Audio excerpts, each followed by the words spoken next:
I'm Helen Christians, and I'll be your MC this morning. I'd like to welcome you to the Sunday morning meeting of the Humanists of Greater Portland. The Humanists of Greater Portland is a chapter of the American Humanists Association.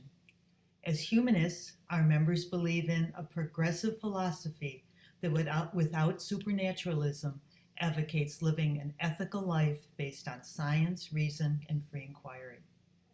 The American Humanist Association has developed a list of 10 commitments. These commitments are a gentle guide that puts our humanist beliefs into action. Today's Father's Day, and the theme of this meeting honors men and the important roles that they play in children's lives. Parenting certainly encompasses all 10 humanist commitments, especially empathy, ethical development, humility, responsibility, and altruism.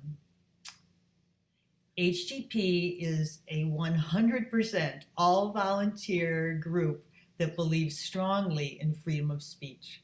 But I must state that the views expressed by myself, our reader, our speakers, HGP members, and our guests at today's meeting are not the official views of the Humanists of Greater Portland.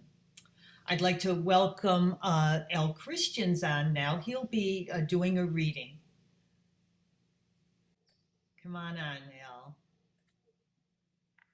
Okay, I would like to start out by apologizing for this reading being a little bit irregular as a reading, because I was just informed late last night by our esteemed MC that I was neglecting my duties as reader of last resort, that there was no other reader for today.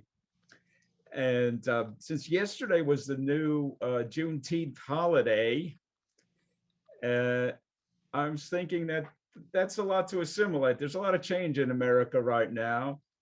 There's so much going on every which where. It's very hard to assimilate. I should come up with a reading to help people assimilate that.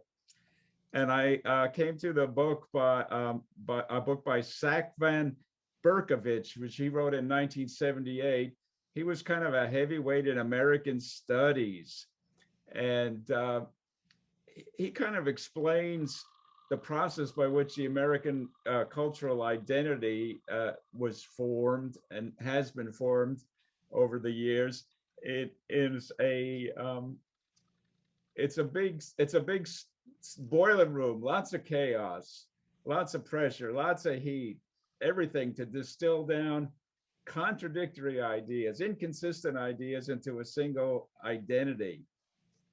The book from 1978 is The American Jeremiad, and I'll define a Jeremiad for you first before I get into this reading.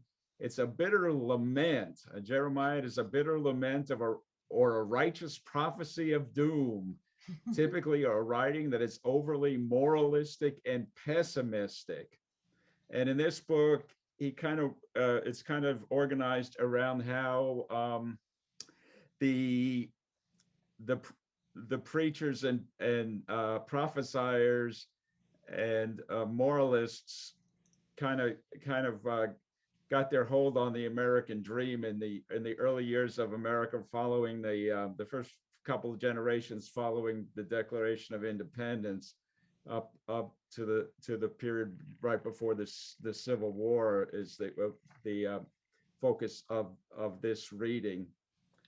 And I'm going to have to make some kind of editorial comments here as I go along to try to make sense of this reading I put together. It's a series of short excerpts from the book of the American Jeremiad. Put in lots of dots. I covered about a chapter in this one little reading with excerpts that I kind of patched together. He starts with, the patriot Whigs, this would be during the federal period, they mystified secular change as divine progress and redefined as a rite of passage into the sacred meaning of the American Revolution. Revolution in America was the vehicle of providence, a mighty spontaneous turning forward. However, it stood opposed to rebellion. Rebels sought to negate, to thwart, and destroy. The revolutionaries were agents of the predetermined course of progress. In the ritual of revolution they instituted, radicalism itself was socialized into an affirmation of order.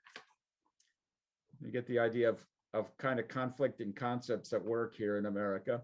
The condition of progress was continuing revolution. The condition of continuity was control of the revolutionary impulse. The overthrow of imperial power set loose a libertarian spirit that terrified the moderate and property Democrats, that's small d Democrats, people who believe in democracy. We believe in democracy, but we're terrified by the libertarian spirit. Their terror is evident everywhere in the literature. The fear of democracy which these writings convey affected the theory of representative government, such as it is and such as we have it today. You can tie this right into the present crisis. We've inherited all of this.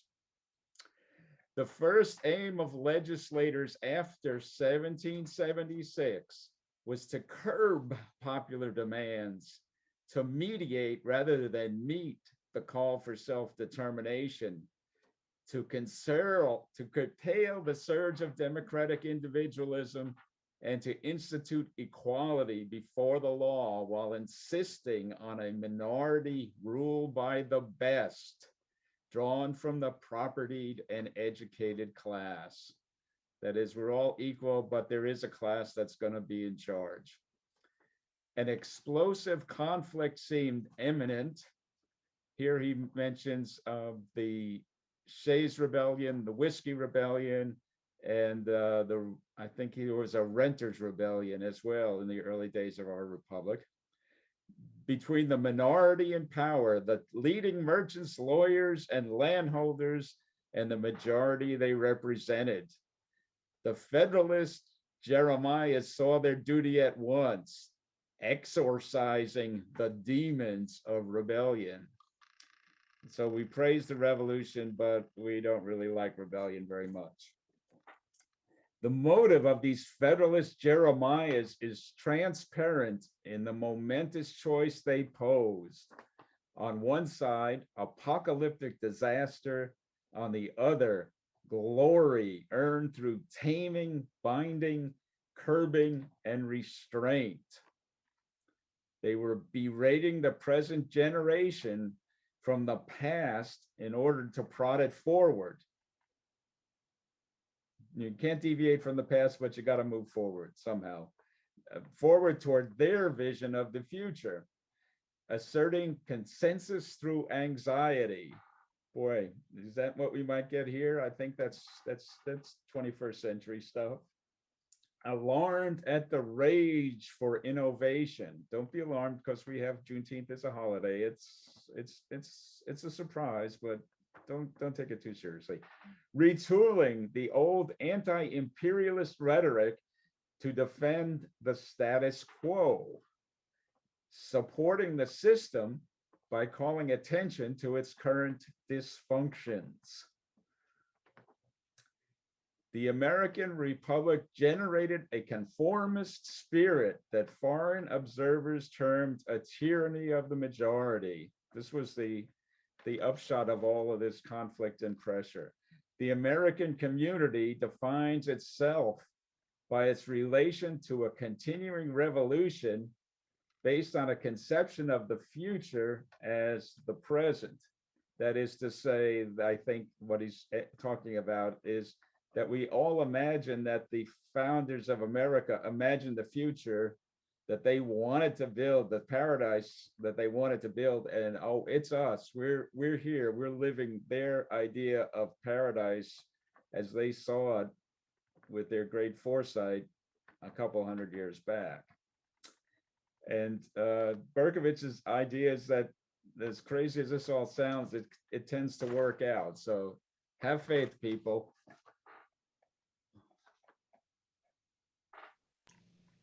Thank you, Al. Thank you so much for that presentation. A reminder that the reading is, you can sign up for the reading on the HGP website as a member. Try to keep it to 3 minutes. Al is the founder of and the keeper of the readings, and we thank you so much, honey, for filling in. He's one of the reasons that this presentation today, honoring fathers on Father's Day, is happening. I feel really strongly, very strongly about the importance of dads. Many years ago, our daughter's now in her 30s, but many years ago, Al gave up a very successful business and because he was traveling so much, and came home and to be a dad because it was so stressful for our family for him to be so far away and not active in our daughter's life. And so I get really upset that often on Father's Day, other things fill in, that they don't get the honor that they deserve, and that Mother's Day is such an important day and so recognized and so celebrated. And so it really was important to me to do a Father's Day program today. And we found we're going to be showing, just a minute, Dave's going to show a video by Dr. Meg Meeker. It's short, I think about 18 minutes. Dr. Meg Meeker, and I want to thank Lauren for doing some editing for us to shorten it up a bit. And she is a pediatrician, 25 years of experience. She's written many, many books, but in the one that we're looking at today, as she's going to be talking about today, is Strong Fathers, Strong Daughters, and she means strong children. And she really speaks about the importance of fatherhood. Then 3 of our members, Cathy Humble, Joyce Lackie, and Pete and Paul Barkett, they're going to be doing little vignettes about their own dads, which I'm so pleased they're going to be doing. And then if time allows, and I know it will, we'll be opening for questions and comments from our members. So I just want to thank all our dads out there, and dads beyond just biological fathers. Certainly dads can be an important uncle or an older brother or a neighbor or a teacher. Dads make such a difference in a child's life, and often don't get the honor that they deserve, all these good men. So Dave, could you start us out by showing the video by Dr. Meeker? Good morning. What a wonderful segue into my talk. As a young woman once and a mom now, I understand that dads have an enormous role to play in the healthy self-esteem of their daughters. So this is a beautiful, beautiful teeter-totter. We have a crisis in our culture. We live among it. Sometimes we participated in it. We add to it. We laugh at it. We think it's kind of fun. It has become just sort of the norm of our lives, which is to dad bash. In the 1970s and then in the 1980s, we began using fathers as the butt of many of our jokes, and it was kind of fun. As we women gained influence and we worked harder at school and we championed ourselves and our fathers came behind us and championed us, along the way, many of us, as we started to feel better about what we were doing, we pushed our dads to the side and they became marginalized. And then those who are in advertising and media and so forth found out that there was a lot of money to be made by capitalizing on this. But this is a very, very serious problem in our culture. I put together a few clips just for you because many of you may be sitting here, come on, what are you talking about? I've read some funny dad jokes on the internet, but is what you're talking about really that prevalent? I put together at random just some typical clips from television today, and I just want to make my point.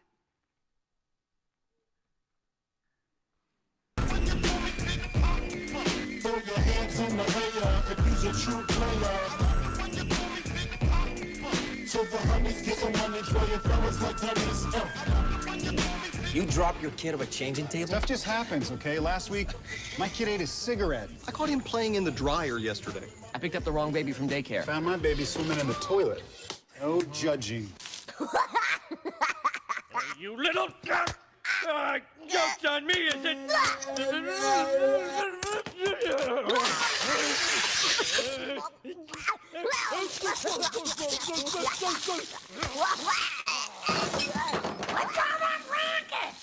It's old lady Simpson. Run! Don't tell Mom. Don't tell Mom! Don't tell Mom. Don't tell Mom! Don't tell Mom! Grandma's helping me with my homework. Oh. Want me to help? That's all right, dear. We're working on grammar right now. Don't like this one bit. Why? What are they doing now? No, nothing. I just realized if Dad's eating here, this can't be a very good restaurant. Good toss. See, that's much better. That was good. You had your shoulder pointed, you kept your eyes on your target. Let's do it again. Watch me.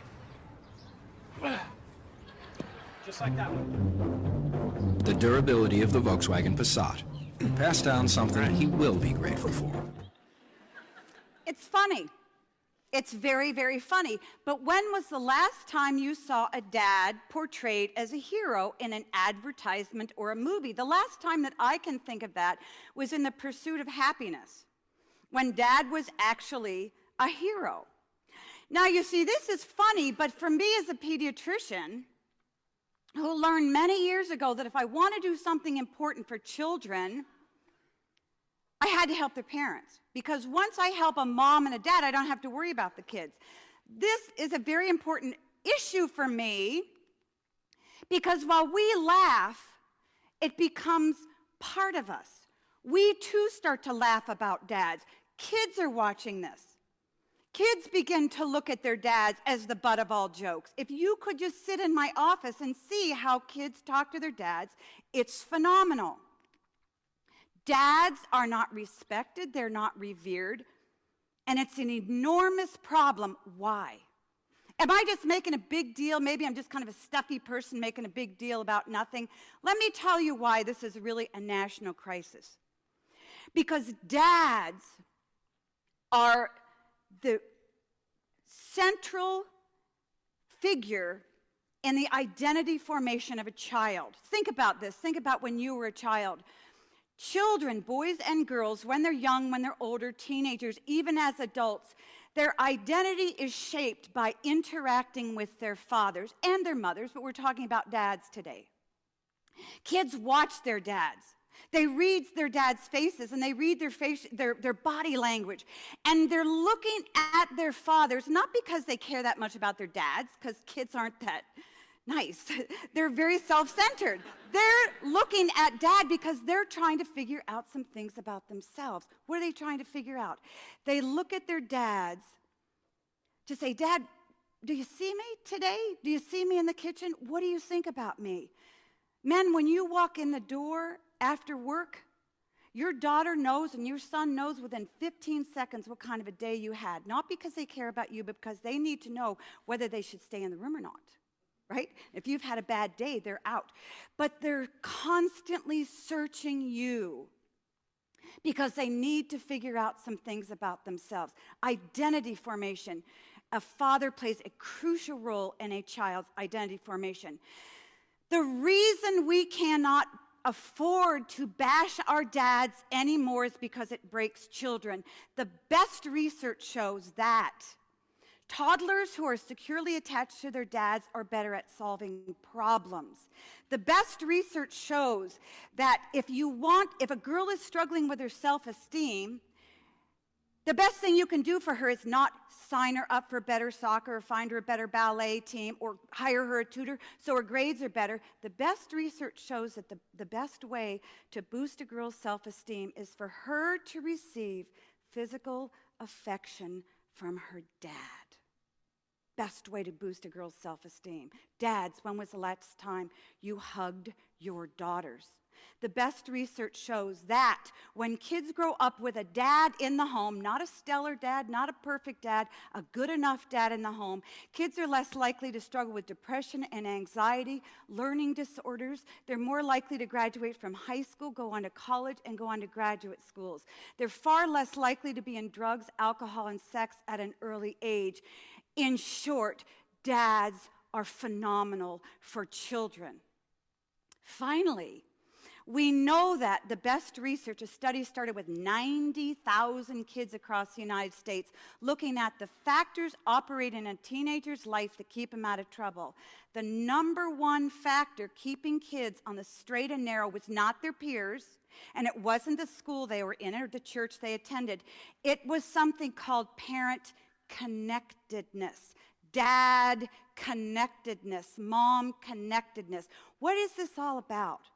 If we can just dig a little deeper and look at why the research is bearing out that dads are the crucial component to healthy children, it makes sense. The identity of a child is formed by watching dad, by reading dad's face. Why? Because every child needs 3 questions answered by mom and by dad. Dads have an authority in a child's life that is unmatched by any other person. Every child, whether they're 5 or 15 or 55, looks to their father to have 3 questions answered. 1, Dad, what do you believe about me? What do you think about me? Am I good? Am I smart? Am I capable? Am I dumb? Am I stupid? And kids answer those questions by reading your face and your body language. 2, Dad, how do you feel about me? Am I lovable? Am I good? Do you like me? Are you ashamed of me? Are you embarrassed by me? 3, Dad, what are your hopes for me? Do you have hopes for me? Do I have a future, Dad? Kids who don't have those questions answered by their fathers live in chaos.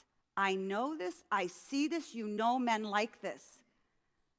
Our prisons are filled with men whose spirits are crushed because they never had those questions answered by their dads. And we go home and we laugh at this stuff because dads, come on, are just dads. When I was 16, I decided I was going to go to medical school. My dad was a pathologist. I knew right away I didn't want to be a pathologist because he looked at dead body parts the entire day, and I was not about that. But he had a friend who was an orthopedic surgeon, and I thought what this guy did was amazing. This man brought me into the operating room, and I just thought that was it. So from 16 to 21, all I did was focus on going to medical school.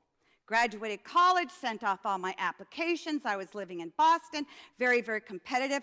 And one after another rejection or ding letter, which is really a nice term because it felt crushing to me, came to my house. And after the final rejection came, I was convinced at 21 my life is over. I had no plan B.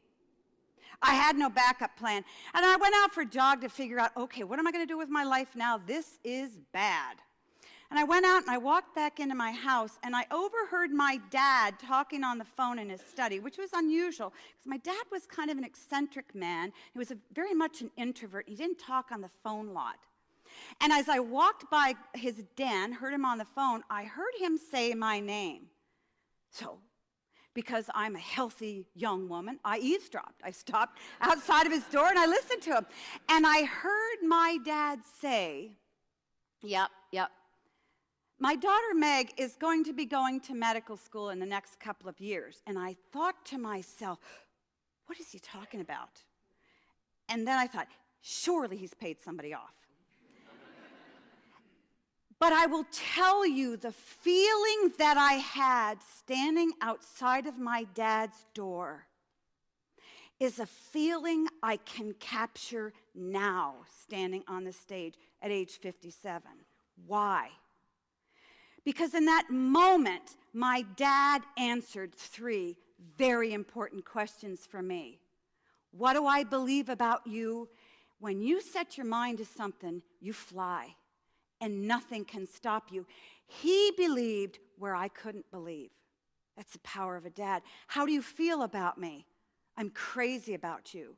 I always have your back. And what are your hopes for me? I hope that your dreams will be fulfilled. I know that your dreams will be fulfilled. I want to tell you, Dad, something.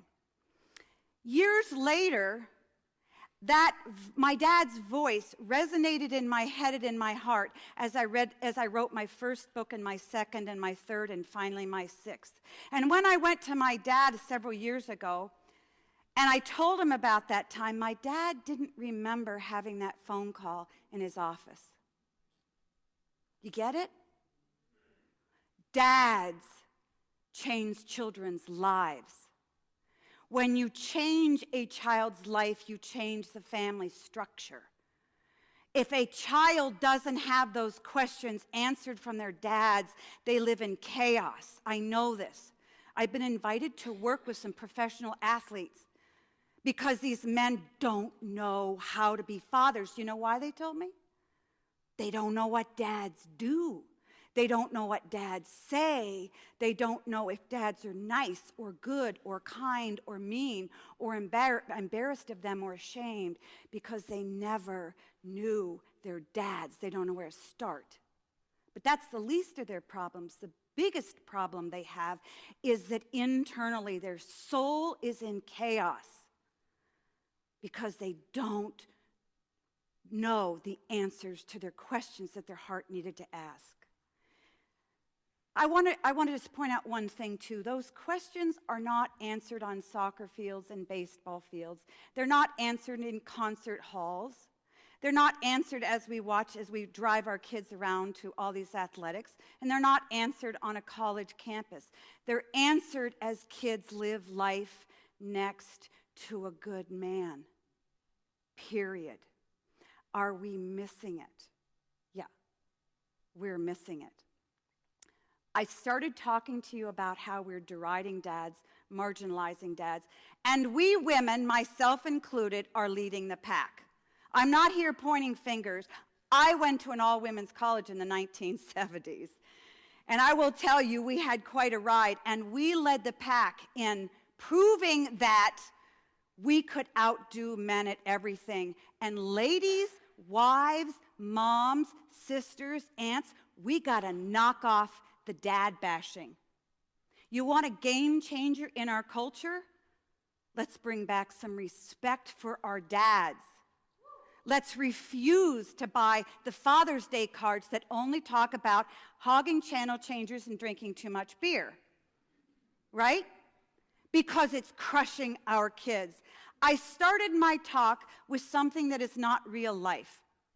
I gave you videos of the persona that we have created year in and year out over the funny dad, the stupid dad, the dumb dad that all live in our houses, and we wives need to teach them a lesson or two. And if we forget, of course there are 11-year-old children to come along and tell dad how homework is to be done. If not, how he's to run a cell phone, right?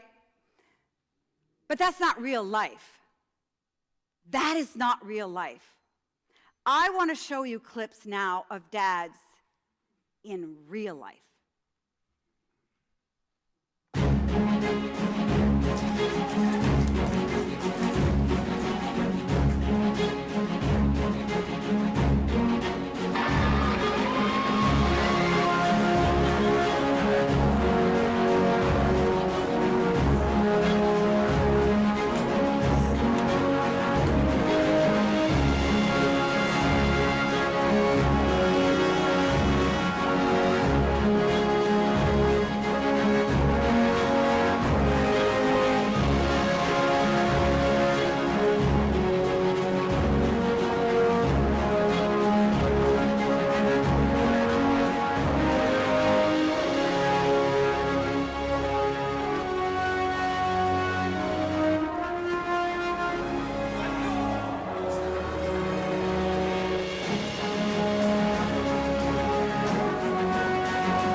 That's real. Every person in this audience within earshot of my voice has a responsibility to the child in your life that you love, whether it's your own child, whether it's your niece or your nephew, your grandchild, a child that you just know. We have a responsibility to restore respect and honor and a rightful position to every dad in America. You want to be a game changer? You want to change our country and our culture? Change our families by changing our kids. And ladies and gentlemen, it all begins with our mouths and how we speak to the good men in our lives. Thank you.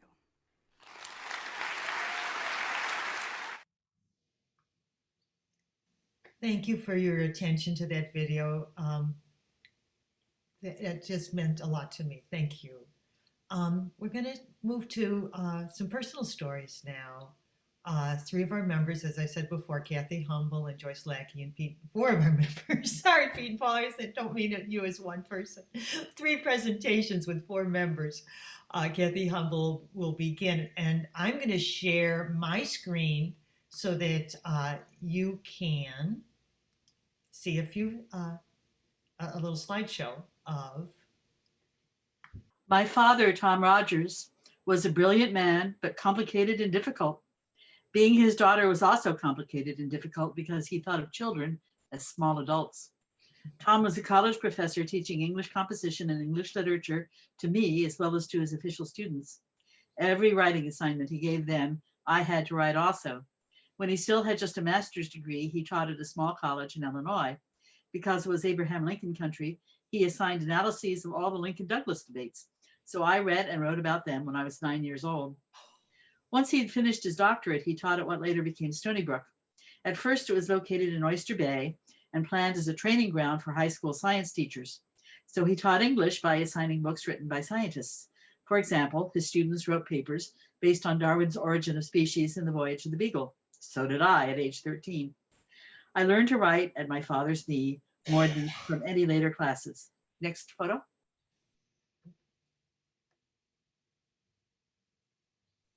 He also taught me how to think.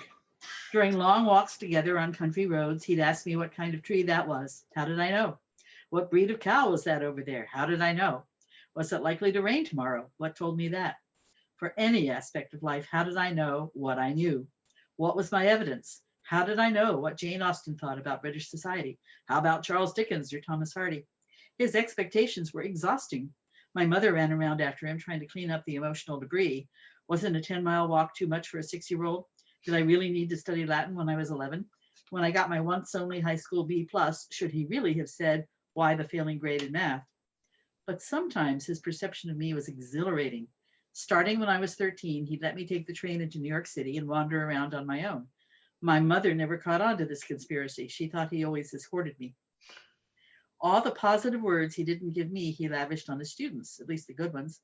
They adored him and fell in love with literature. They'd changed their majors to English. They'd stick with PhD programs when there was little chance of them getting hired to teach English lit, at least not in the United States.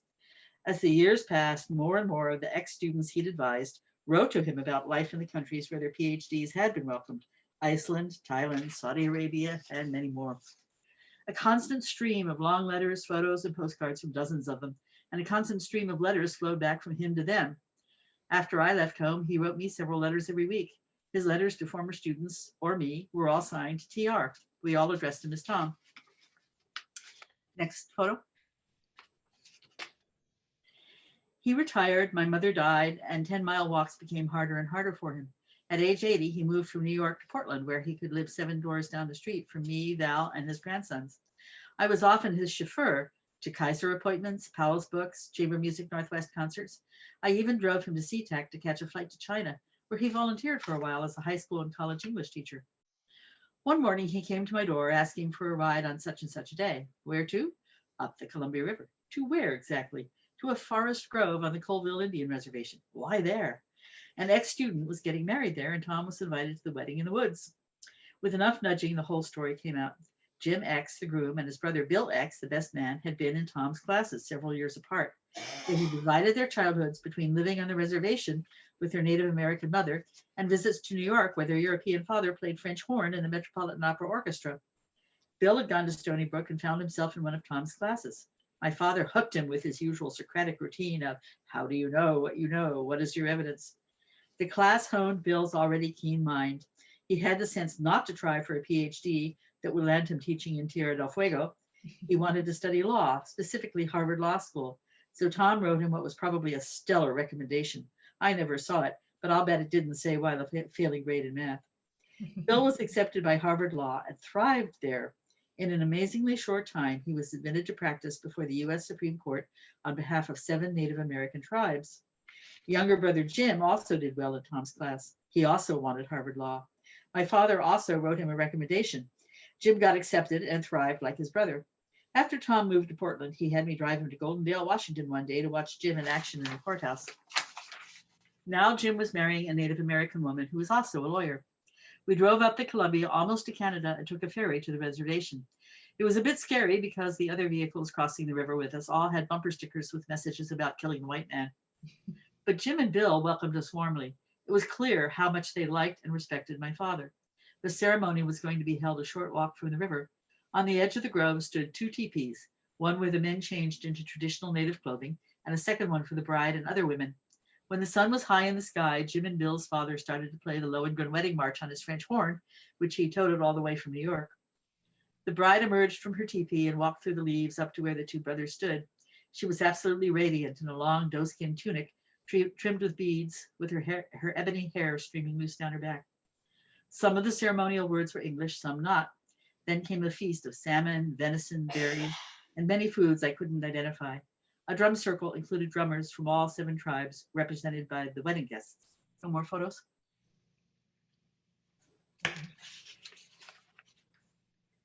Shafts of light filtered through the trees and moved along the edge of the grove as the sun dropped lower. We ate, talked with fascinating people, and learned much we'd never have been introduced to otherwise. Then we took the ferry the other direction and drove many hours through the twilight and night back to Portland. That's it. Thank you, Cathy. That was lovely. Thank you so much. What a father. I mean, it was a gentleman that was so dear and yet so difficult. Yes. Yeah. Thank you so much for sharing that. Joyce Lackie will be our next presenter. Joyce? Now I have to share screen. Yeah, see how it goes.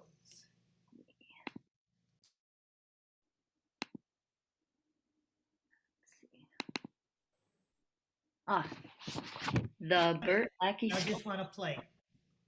Oh, okay. Mm-hmm. Right. Okay.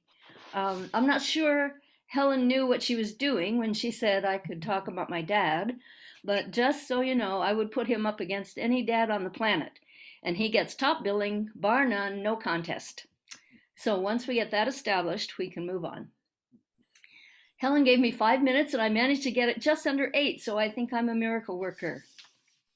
Here he is in 1939, a young farm owner in north central Illinois, quite dapper on his wedding day, and ready to start a new phase in his life. This was one of the high points, but it's almost a theme here that his life choices were influenced by tragedy. I have baby pictures, but you know, most baby pictures look alike.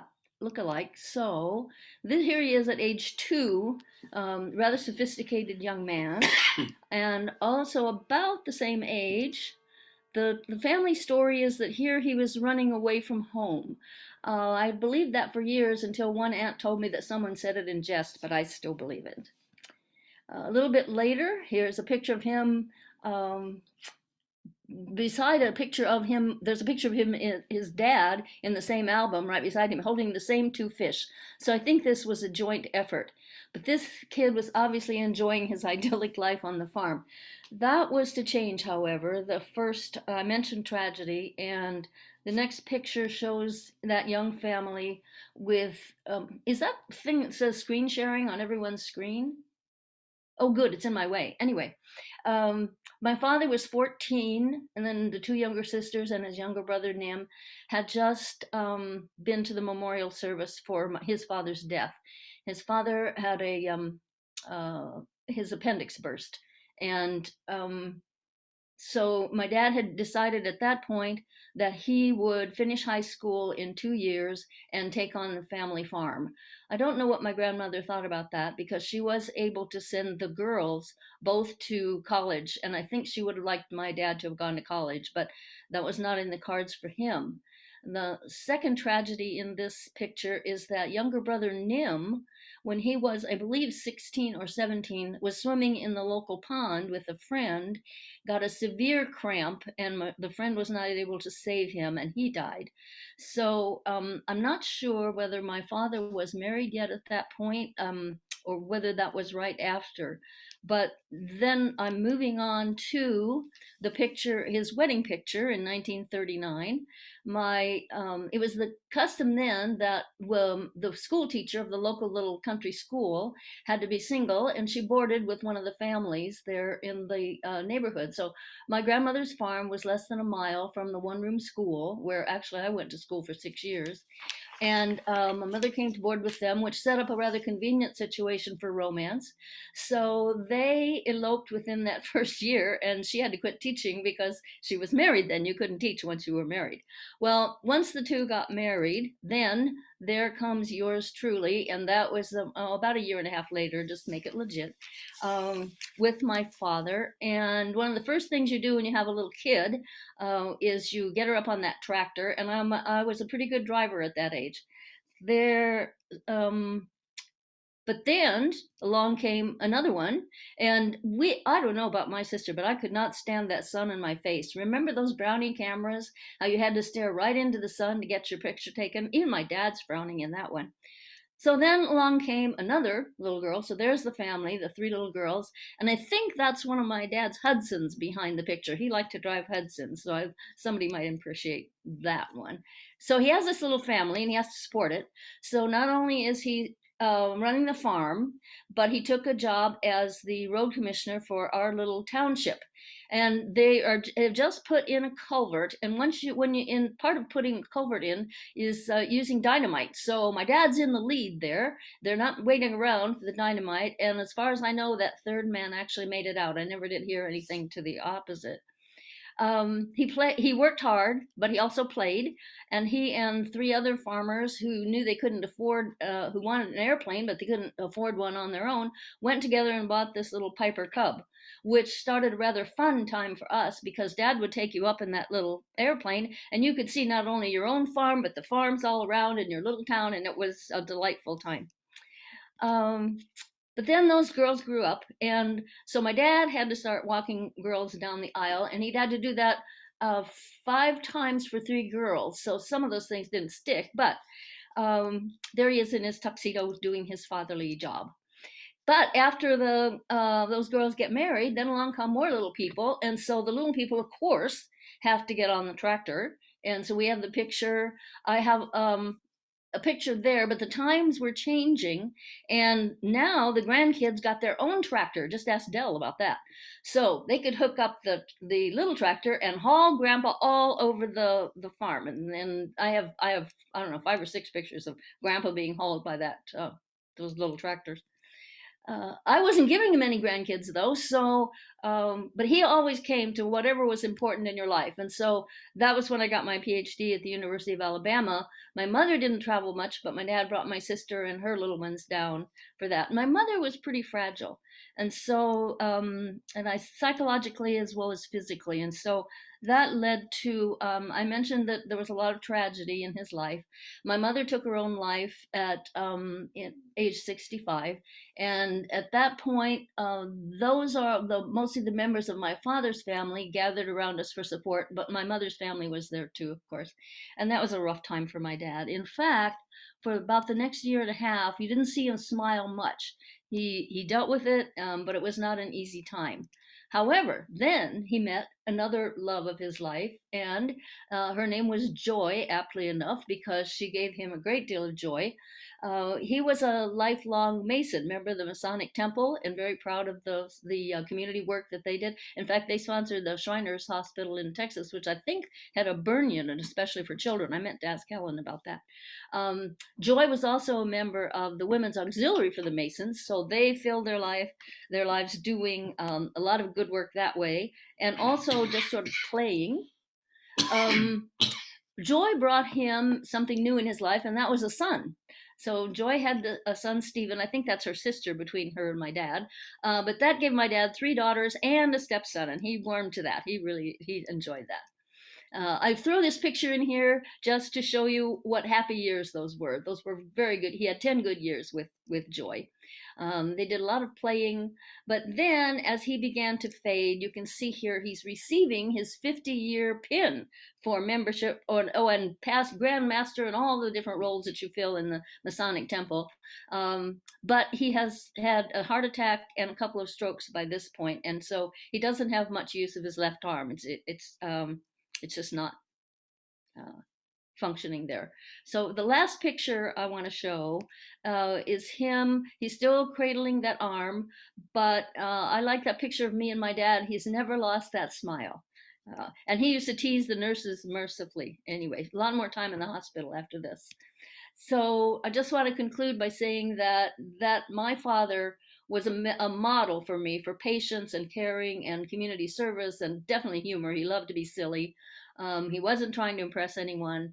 And I don't know if some of that came from tragedy. I was told that his father had that wonderful kind of personality as well. So that's my father.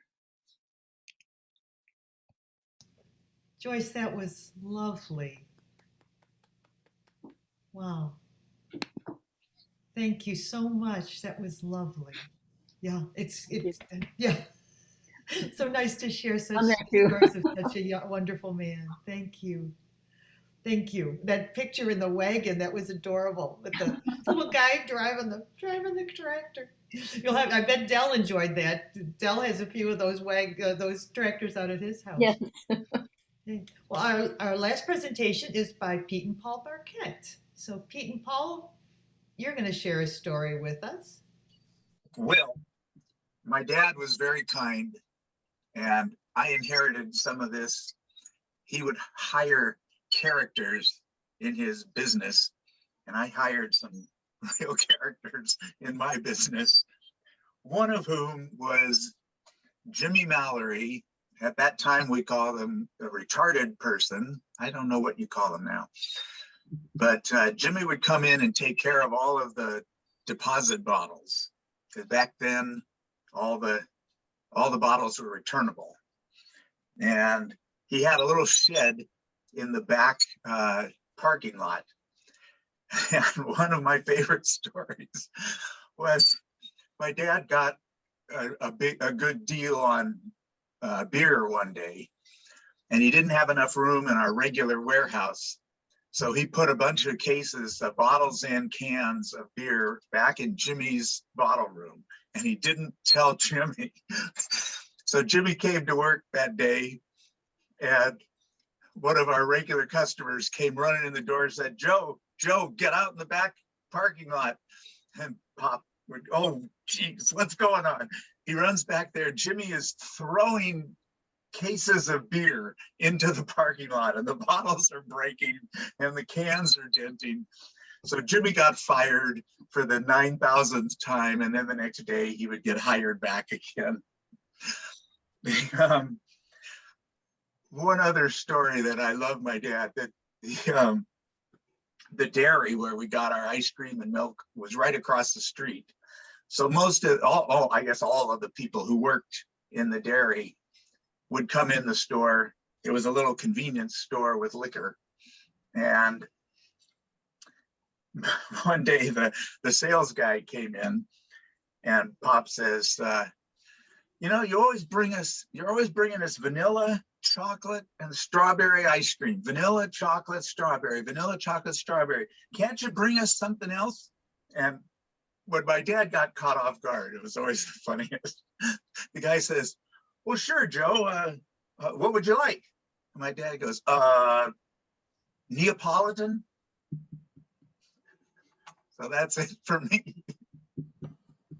Yeah. Okay. Well, I'm going to tell a little story that's a little more serious about Pop, we called him. He was a devout Catholic and pretty black and white thinking. We used to sit, when his three sons, we have an older brother, a year and a half older, we all went off to college and came back long-haired atheists. And we'd have these discussions and arguments about religion, and we'd say, well, Pop, what if you didn't believe in God? And he'd say, I do believe in God. We'd say, yeah, but what if you didn't? Would you? I do believe in God. And that was the end of the discussion. But one time he and I were arguing, and it was getting pretty heated. He'd get pretty frustrated by us. And I don't know why, but I thought to say, I said, Pop, you know your sons. Do you really think that the loving God you believe in is going to condemn us to eternal damnation? And he said, no. Amen. That's all I got. Oh, Paul, thank you. Pete, thank you. What a sweet story. Both funny and just endearing. And I have to agree with him. Good guys. Oh, thank you all so much for sharing your stories. And we do have time for anyone that wanted to ask you a question, any of our speakers, or have a comment that they wanted to share. I'll give folks a little time to.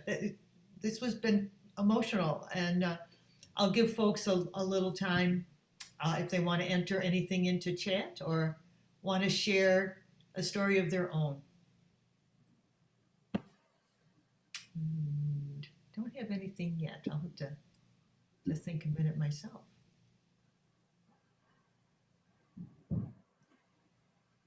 I've got one for. I guess I've got a question for Cathy. Cathy, how did you do like walking 10 miles? And I mean, walking 10 miles when you were 6 years old and being given these college assignments?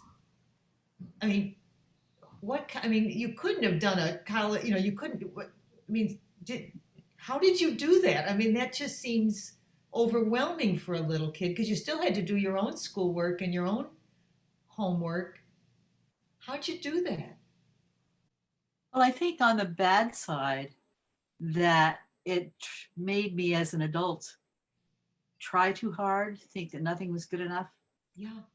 And so for all my father's emphasis on education and for him and my mother having pulled themselves up with graduate education from working class families that they grew up in, I dropped out of college and dropped out and dropped out and dropped out. It took me 21 years to get a bachelor's degree.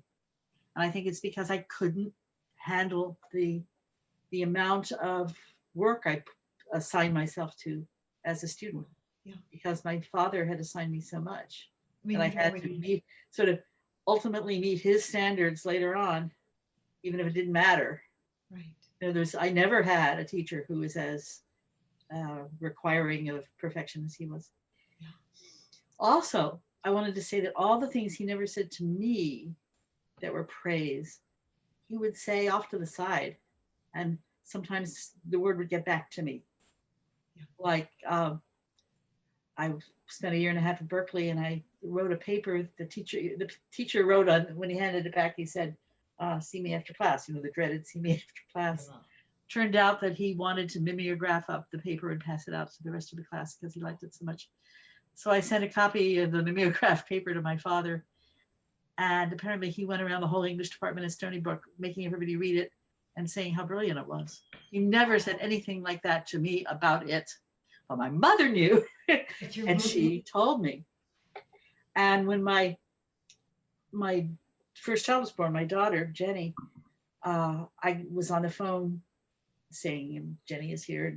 And I said, they put her across me after she was born, and she was like a little rosebud opening up. And my father got off the phone, just disappeared. And I said, well, what was wrong with that? What happened? My mother said, the first time he ever saw you, that's what he said. But he couldn't say that to me directly. Oh, yeah. So if I had enough spies, I would get some feedback. And the absence of spies most of the time meant that I required too much of myself. Yeah. It took me a long time. I'm not sure Val can attest to whether I have or haven't ever outgrown that need to do a good job. Yeah. And so that was how I did all those writing assignments. I just did them.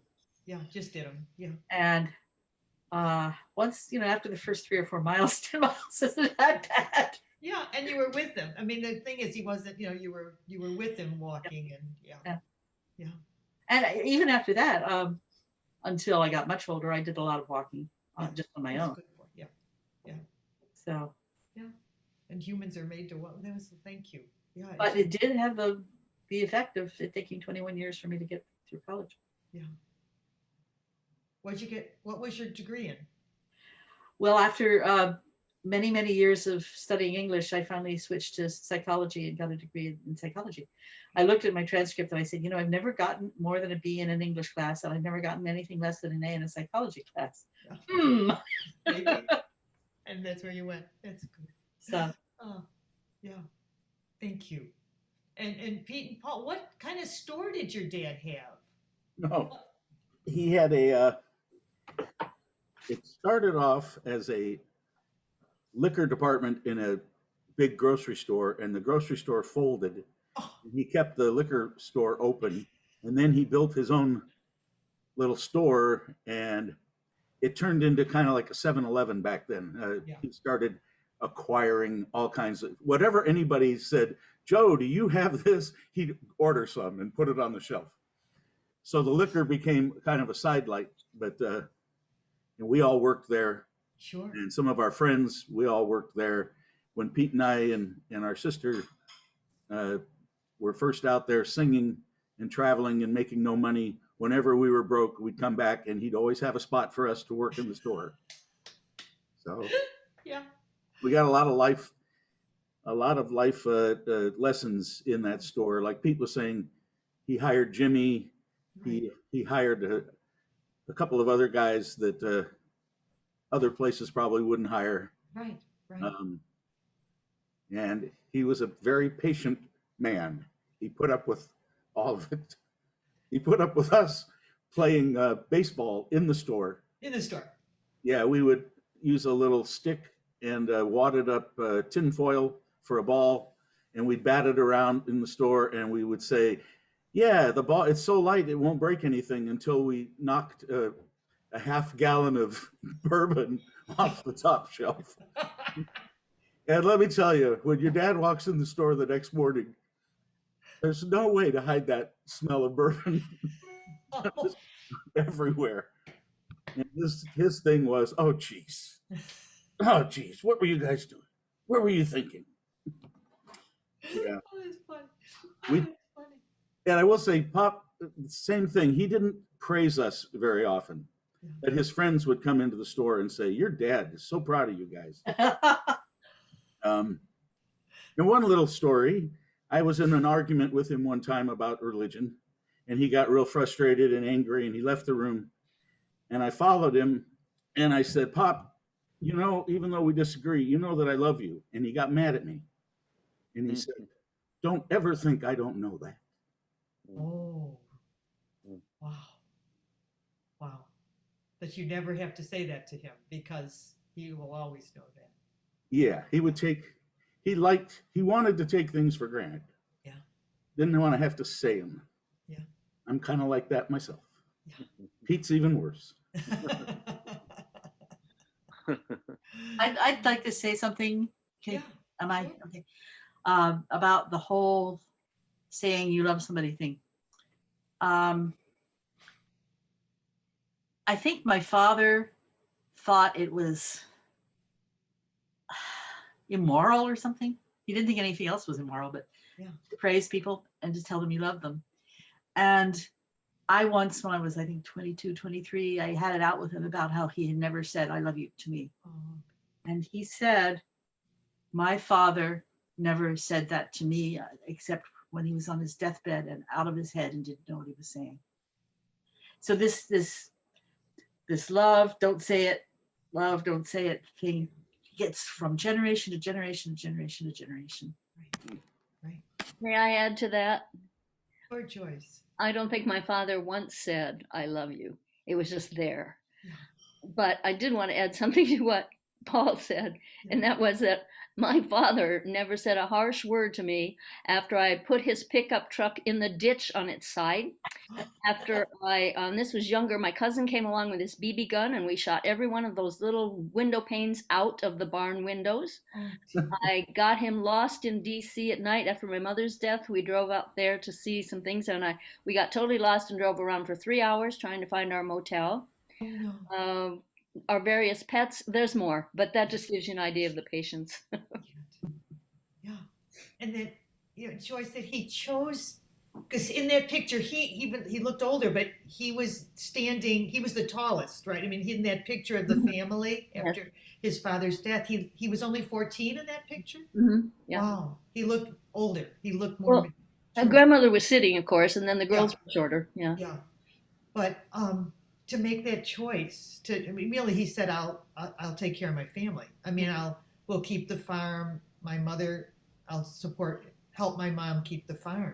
Right. And they did. I mean, did she live with you then, or did she, as a family, your grandmother, was she with you a lot? Yes. Well, after my dad married and we were actually kicked out of our house, it's a long story, but we moved into a smaller house. And then after my dad, well, after she lost the house to live in, she would come to live with us for 6 months of a year, and then with my dad's sister. But my mother was so fragile and couldn't deal with it, and so eventually she couldn't come and live with us anymore. So that was a very sad thing. Yeah, that was a sad thing. Yeah, but he just seemed like a guy that, I mean, a man's man, and also very gentle. With the road construction and tractors and. Very gentle person who would walk around with an oatmeal box on the top of his head because it made his grandson laugh. That kind of person. Yeah. I mean, just for him to let that little boy pull him in a wagon, it sounds like it wasn't just once, it was many times. Oh, yeah. Yeah.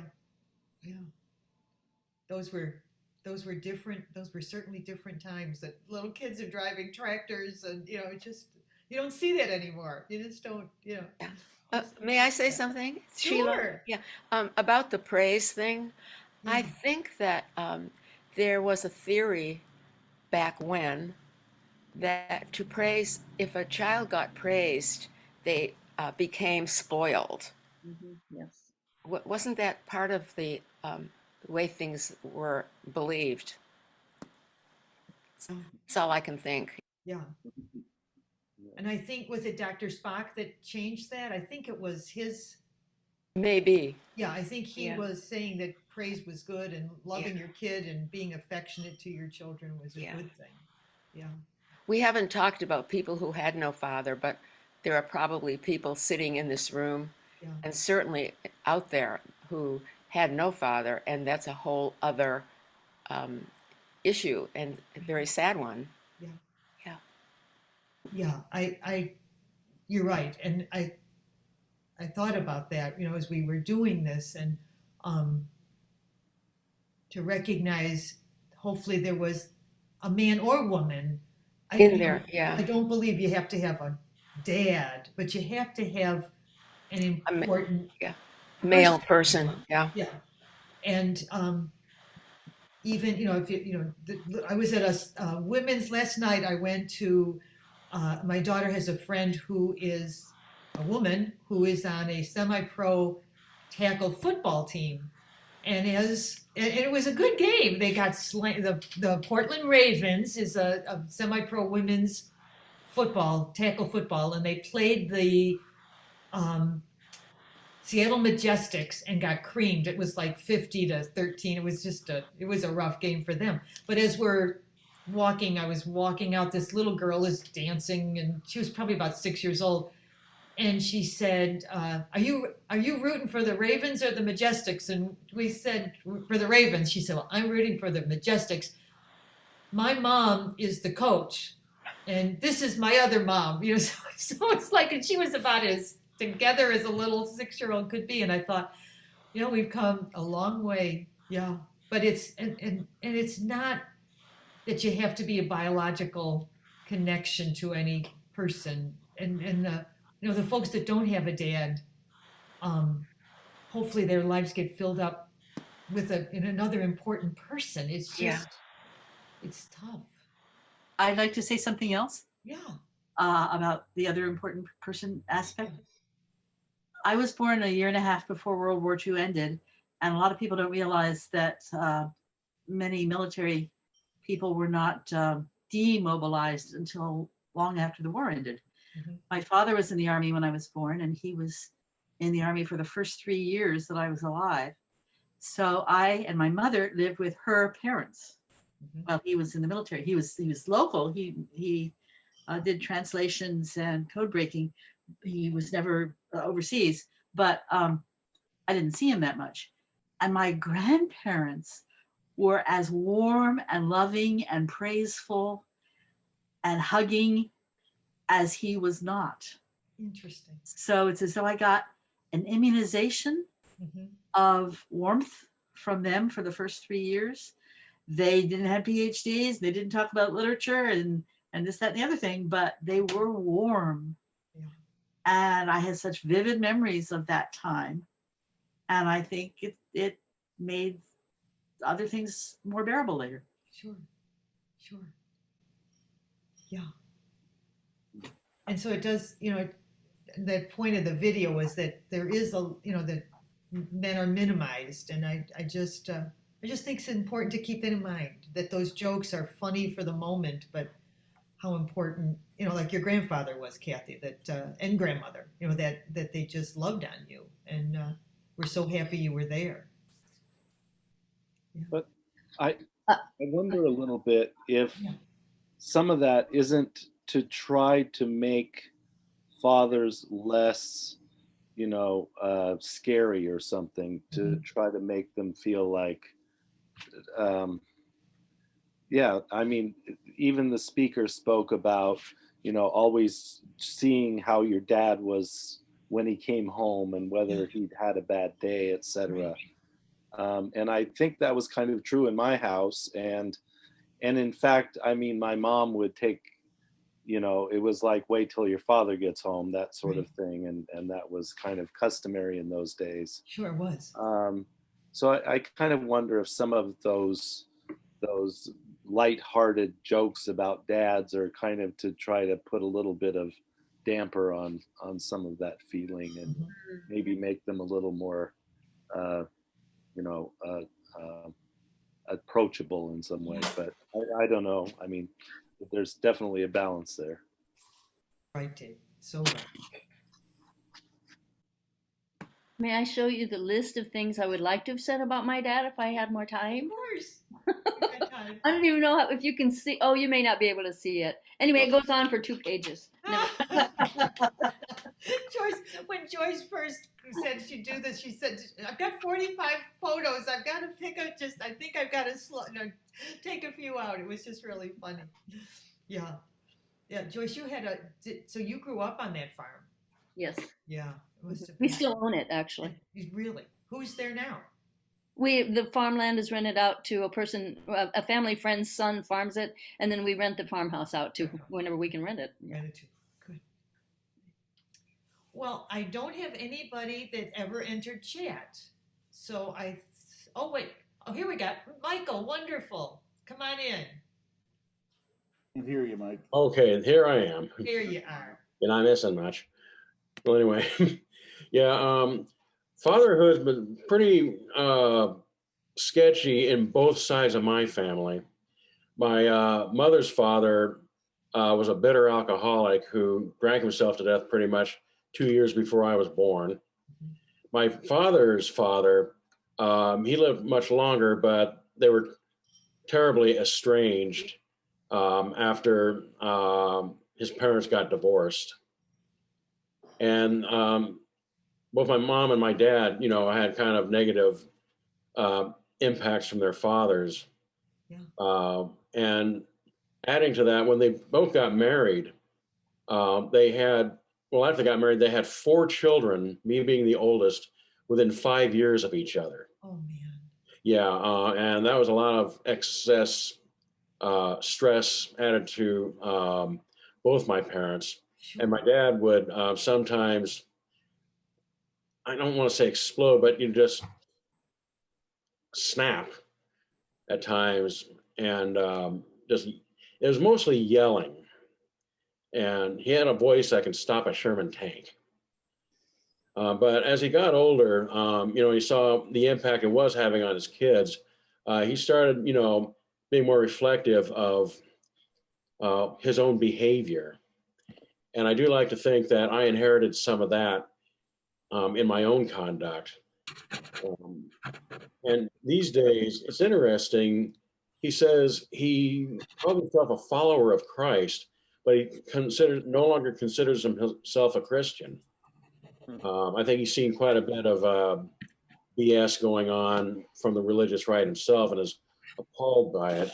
He still has some supernatural beliefs. However, he told me after he finally was resigned to the fact that I identify as a secular humanist, I cannot picture Jesus sending you to hell, which, was good enough affirmation. As a matter of fact, I saw him just yesterday. We had lunch with my mom, and it's harder for them to get around long distances anymore. My dad can still drive, but it's still nice that he's still in my life. We've learned a lot about ourselves and each other over the years, so that really helps undo some of the damage that was expressed by both my parents' father. And one light note: when I first moved out of the house on my own, I came back for a visit, and I was talking to my mom in the living room, and my dad walks in after work holding a magazine, and mom says, "Bruce, look who's here." My dad walks up to me, swatting me with a magazine. Yeah, ugly, ugly. Oh, Michael.